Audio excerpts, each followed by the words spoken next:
Hi, hello. LPSA UPSA Sajam 2027 presented by Teachers Tutor Academy.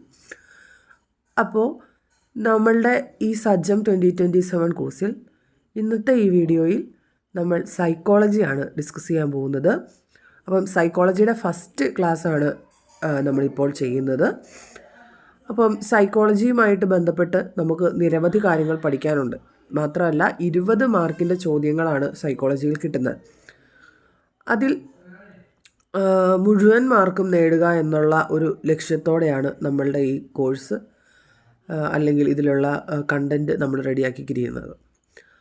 അപ്പോൾ ഈ class കണ്ടുകൊണ്ട് നിങ്ങൾക്ക് സൈക്കോളജി പഠനം തുടങ്ങാവുന്നതാണ്. ഈ ഒരു ക്ലാസ് നമുക്ക് LP-UPക്ക് മാത്രമല്ല കേട്ടിട്ട് എക്സാം എഴുതുന്നവർക്കും ഒരുപോലെ യൂസ്ഫുള്ളായിരിക്കും. സൈക്കോളജിയിൽ നമുക്ക് നിരവധി ടോപ്പിക്കുകൾ കംപ്ലീറ്റ് ചെയ്യാനുണ്ട്. ഇതാണ് സൈക്കോളജിയുടെ ടോപ്പിക്ക്. അപ്പം ഈ സൈഡിൽ കാണുന്നതാണ് സൈക്കോളജിയുടെ മുഴുവൻ ടോപ്പിക്ക്. അതിൽ നമ്മൾ ആദ്യത്തെ ഈ ഒരു കുറച്ച് ഭാഗമാണ് ഇപ്പോൾ നമ്മൾ ഡിസ്കസ് ചെയ്യാൻ പോകുന്നത്. അപ്പം ഇന്നത്തെ ഈ വീഡിയോയിൽ പഠനത്തെക്കുറിച്ചുള്ള വിവിധ സമീപനങ്ങൾ ആണ് നമ്മൾ നോക്കുന്നത്. അപ്പം ഇതിൽ ഓരോ കാര്യങ്ങളും ഡീറ്റെയിൽഡായിട്ട് നമ്മൾ പഠിക്കേണ്ടതാണ്. അപ്പം ഈ കാര്യങ്ങളെല്ലാം നമുക്ക് പഠിച്ചുകൊണ്ട് സൈക്കോളജി പഠനം സ്റ്റാർട്ട് ചെയ്യാം. അപ്പം ഇടയ്ക്ക് ആഴ്ചയിൽ ഒരു വീഡിയോ ഒക്കെ ആയിട്ട് സൈക്കോളജി വരുന്നതായിരിക്കും. അപ്പം റിപ്പീറ്റ് ചെയ്ത് വായിച്ച് പഠിക്കുക അല്ലെങ്കിൽ കേട്ട് പഠിക്കുക, നോട്ട്സ് തയ്യാറാക്കുക. LP-UP എക്സാമിനായിട്ട് എല്ലാവരും പ്രിപ്പയർ ആവുക. അപ്പം എഡ്യൂക്കേഷണൽ ആൻഡ് ചൈൽഡ് സൈക്കോളജി അങ്ങനെയാണ് നമ്മളുടെ ഈ ടോപ്പിക്ക് പറഞ്ഞിരിക്കുന്നത്. Educational and child psychology. പഠനത്തെക്കുറിച്ചുള്ള വിവിധ സമീപനങ്ങൾ, സിദ്ധാന്തങ്ങൾ, നിയമങ്ങൾ, ഇതാണ് നമ്മൾ ആദ്യമായിട്ട് നോക്കുന്നത്. അപ്പം അതിനു മുമ്പ് തന്നെ ഈ പഠനം എന്നാൽ എന്ത്, അല്ലെങ്കിൽ ഇതിനെക്കുറിച്ച് നമുക്ക് നിരവധി നിർവചനങ്ങളുണ്ട്. അപ്പം അത് ഓരോന്നും നമുക്ക് എന്താണെന്ന് ആദ്യം നോക്കാം. പഠനത്തെക്കുറിച്ചുള്ള നിർവചനങ്ങൾ: ഒരു വ്യക്തിയിൽ ബോധപൂർവം ഉണ്ടാക്കുന്ന ആവർത്തന വ്യതിയാനമാണ് പഠനം. ഒരു വ്യക്തിയിൽ ബോധപൂർവം ഉണ്ടാക്കുന്ന ആവർത്തന വ്യതിയാനമാണ് പഠനം. അനുബന്ധനമാണ് പഠനം. പുരോഗമനോന്മുഖമായ വികസനമാണ് പഠനം. ചോദക പ്രതികരണ ബന്ധം സൃഷ്ടിക്കലാണ് പഠനം. അനുരൂപീകരണ പ്രക്രിയയാണ് പഠനം. അറിവിൻ്റെ സൃഷ്ടിയാണ് പഠനം. സമഗ്രതയിലൂടെ ഉണ്ടാകുന്ന ഉൾക്കാഴ്ചയാണ് പഠനം. അല്ലെങ്കിൽ ഒരു സാമൂഹിക സാംസ്കാരിക പ്രക്രിയയാണ് പഠനം. സ്വാഭാവികമായ ഒരു പ്രക്രിയയുടെ ഉൽപ്പന്നമാണ് പഠനം. അങ്ങനെ നിരവധി ഡെഫിനിഷൻസ് പഠനത്തെക്കുറിച്ചുണ്ട്. അപ്പം ഇതെല്ലാം ഒന്ന് കേട്ട് വെക്കുക. നമുക്കിപ്പം ഇതിൽ നിർവചനങ്ങളിൽ പെടാത്തത് എന്നൊക്കെ നമുക്ക് വേണേൽ ചോദ്യം ചോദിക്കാമല്ലോ. പഠനം എന്നുള്ളത് തന്നെ മെയിൻ ടോപ്പിക്കാണ്. അപ്പോൾ അതുകൊണ്ട് ആ ചോദ്യങ്ങൾ, അങ്ങനെ ഒരു ചോദ്യം വന്നാലും നമ്മൾ പ്രിപ്പയർ ആയിരിക്കണം. അതുകൊണ്ട് തന്നെ ഈ ചോദ്യങ്ങൾക്ക് അല്ലെങ്കിൽ ഈ ഡെഫിനിഷൻസ് എല്ലാം ഒന്ന് പഠിച്ചു വെക്കുക. നിങ്ങൾ കുറച്ച് പേര് ചിലപ്പം ഇംഗ്ലീഷിലായിരിക്കും നമ്മൾ സൈക്കോളജി പഠിച്ചിട്ടുള്ളത്. അതുകൊണ്ട് തന്നെ ഇതിൻ്റെ സൈഡിൽ കുറച്ച് ഇംഗ്ലീഷ് വേർഡ്സുകൾ കൊടുത്തിട്ടുണ്ട്, അങ്ങനെയുള്ളവർക്ക് യൂസ്ഫുൾ ആവാൻ വേണ്ടിയിട്ട്. അപ്പം എന്തായാലും നിങ്ങൾ എല്ലാവരും ഇത് നോക്കി ഈ നിർവചനങ്ങളെല്ലാം കൃത്യമായിട്ട് പഠിക്കുക.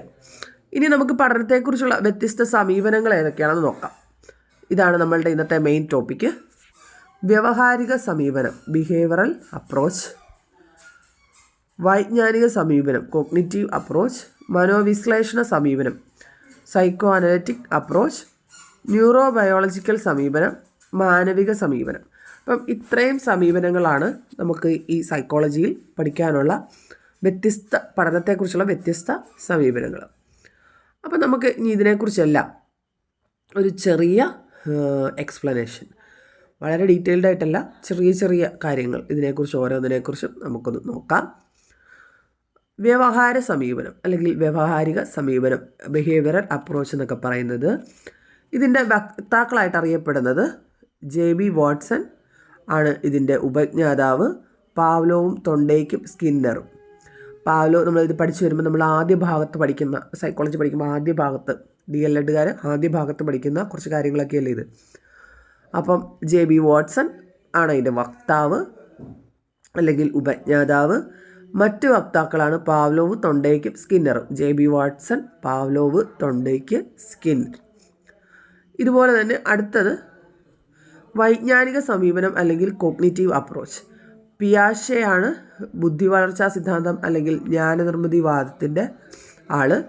പിന്നെ വൈജ്ഞാനിക സമീപനമുള്ളത് ബ്രൂണറിൻ്റെ പ്രധാന കണ്ടെത്തൽ പഠനവും ആശയദാന മാതൃകയും നമ്മളുടെ ബ്രൂണറിൻ്റെയാണ്.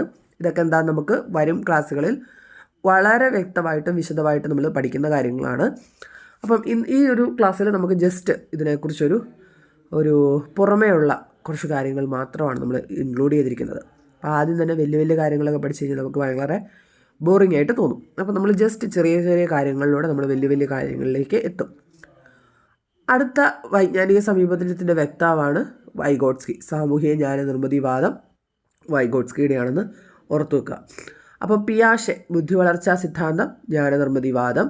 ബ്രൂണർ കണ്ടെത്തൽ പഠനവും ആശയദാന മാതൃകയും. വൈഗോട്സ്കി സാമൂഹിക ജ്ഞാനനിർമ്മിതിവാദം. അപ്പം ഇതിനകത്ത് വൈജ്ഞാനിക സമീപനത്തിലെ വക്താക്കൾ ആരൊക്കെയാണെന്ന് ചോദിച്ചാൽ പിയാഷെ, ബ്രൂണറും വൈഗോട്സ്കി. അപ്പം ഇത്രയും കാര്യങ്ങൾ ജ്ഞാനനിർമ്മിതിവാദവുമായിട്ട് ബന്ധപ്പെട്ട് ഒന്ന് ഓർത്ത് വെക്കുക. അടുത്തത് മനോവിശ്ലേഷണ സിദ്ധാന്തം, സിഗ്മണ്ട് ഫ്രോയിഡ്. മനോവിശ്ലേഷണ സിദ്ധാന്തം അല്ലെങ്കിൽ സമീപനം സിഗ്മണ്ട് ഫ്രോയിഡിൻ്റെയാണ്. ന്യൂറോബയോളജിക്കൽ സമീപനം രമോണി കാജോൾ, മാക് കോണൽ ഇവരുടെയാണ്, ഒന്ന് ഓർത്ത് വെക്കുക. അതുപോലെ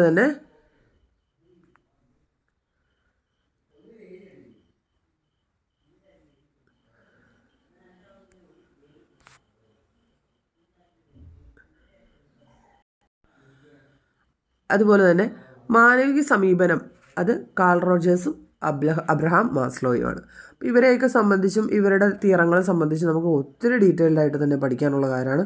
അപ്പോൾ നിങ്ങൾ ഇപ്പോൾ ജസ്റ്റ് ഓരോ സമീപനവും അതിൻ്റെ പ്രധാന വക്താക്കളും മാത്രമാണ് ഈ ഒരു വീഡിയോയിലൂടെ നമ്മൾ പറയാൻ ഉദ്ദേശിച്ചിരുന്നത്. അപ്പം ഇതിനകത്ത് ഓരോരുത്തരെയും ഓരോ സമീപനങ്ങളെയും അതിലുള്ള ഓരോ വക്താക്കളെയും അവരുടെ ഓരോ തിയറങ്ങളെയും നമ്മൾ ഡീറ്റെയിൽഡായിട്ട് നോക്കും അടുത്ത വീഡിയോസിൽ വരുമ്പോഴത്തേക്കും. അപ്പം എന്തായാലും ഇതൊരു സൈക്കോളജിയുടെ ഇൻട്രൊഡക്ഷൻ വീഡിയോ ആയിട്ട് മാത്രം കാണുക, അല്ലെങ്കിൽ ജസ്റ്റ് നമ്മൾ തുടങ്ങി വെക്കുന്നതേ ഉള്ളൂ ഈ ഒരു വീഡിയോയിൽ. അപ്പോൾ എല്ലാവരും സൈക്കോളജി പഠിക്കാൻ തയ്യാറായിരിക്കുക. നമ്മൾ കൂടുതൽ വീഡിയോ ഒക്കെ ഇതിനെ റിലേറ്റ് ചെയ്ത് ചെയ്യുന്നതായിരിക്കും. അപ്പം എല്ലാവരും നന്നായിട്ട് വാച്ച് ചെയ്ത് ഈ പറയുന്ന സൈക്കോളജി പഠിക്കുക. പിന്നെ ആദ്യം തന്നെ ഒരു കാര്യം പറയാം, നമ്മൾ മാക്സിമം പേപ്പറിൽ നോട്ട് ബുക്ക് എടുത്ത് എഴുതുന്നതിലും പേപ്പറിലെടുത്തെഴുതി നോട്ട് റെഡിയാക്കുന്നതായിരിക്കും നല്ലത്. കാരണം ഓരോ ടോപ്പിനെക്കുറിച്ചും നമുക്ക് കൂടുതൽ കാര്യങ്ങൾ മറ്റ് പലയിടത്തു നിന്നായിട്ട് കളക്ട് ചെയ്യുമ്പോൾ നമുക്കതൊക്കെ ഓർഗനൈസ് ചെയ്യാനായിട്ട് എളുപ്പം പേപ്പറിൽ നോട്ട് റെഡിയാക്കുമ്പോഴായിരിക്കും. അപ്പം എല്ലാവരും നിങ്ങൾ നോട്ടൊക്കെ തയ്യാറാക്കി അടുത്ത LP-UPയിൽ ഒരു നല്ല റാങ്ക് മേടിച്ച് സർക്കാർ സർവീസിലേക്ക് കയറാനായിട്ട് എല്ലാവരും പ്രിപ്പയർ ആവുക. Thank you for watching.